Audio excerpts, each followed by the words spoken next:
Israel के PM Netanyahu बंदूक के दम पर गाजा से इजरायली बंधकों को छुड़ाना चाहते हैं, लेकिन उनकी ये कोशिश जमीनी स्तर पर कोई मुकाम हासिल नहीं कर पाई, बल्कि उनके इस तरीके ने आग में घी डालने का काम किया है।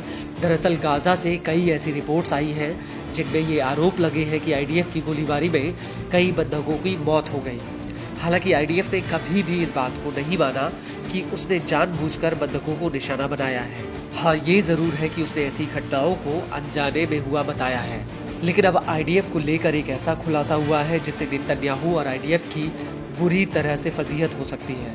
दरअसल 4 दिसंबर 2024 को आईडीएफ ने बंधकों के परिवारों के साथ एक रिपोर्ट साझा की है, जिसमें उसने माना है कि इस साल फरवरी 2024 में गाजा के खान यूनिस शहर में उसके हमले से 6 इजरायली बंधकों की मौत हो गई थी। आईडीएफ ने अपनी रिपोर्ट में दावा किया है कि खान यूनिस की एक सुरंग में इन बंधकों को रखा गया था और आईडीएफ को इस बात की जानकारी नहीं थी कि ये बंधक इस सुरंग में है, और आईडीएफ ने इस सुरंग के पास एक एयर स्ट्राइक की थी। आईडीएफ का दावा है कि उसके इस हमले की वजह से सुरंग में जहरीली गैस घुस गई और इसके जवाब में हमास के लड़ाकों ने इन बंधकों को गोली मार दी थी। लेकिन गाजा में कई ऐसी घटनाएं सामने आई हैं जिनमें सीधे आईडीएफ की गोलीबारी में बंधकों के मारे जाने की बात सामने आई है। इस मामले में ये भी हो सकता है कि आईडीएफ ने अपनी गलती छिपाने के लिए इसका दोष हमास के ऊपर मढ़ दिया।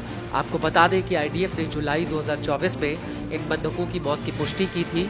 आईडीएफ का कहना है कि हमास ने शुरुआत में इन सभी बंधकों को एक सुरंग में न रखकर बल्कि अलग अलग रखा था, लेकिन जब दिसंबर 2023 में आईडीएफ ने खान यूनिस में हमले तेज किए तो इन 3 बंधकों को हम्मद इलाके की एक सुरंग में शिफ्ट किया गया, जहां पर 3 बंधक पहले से ही थे।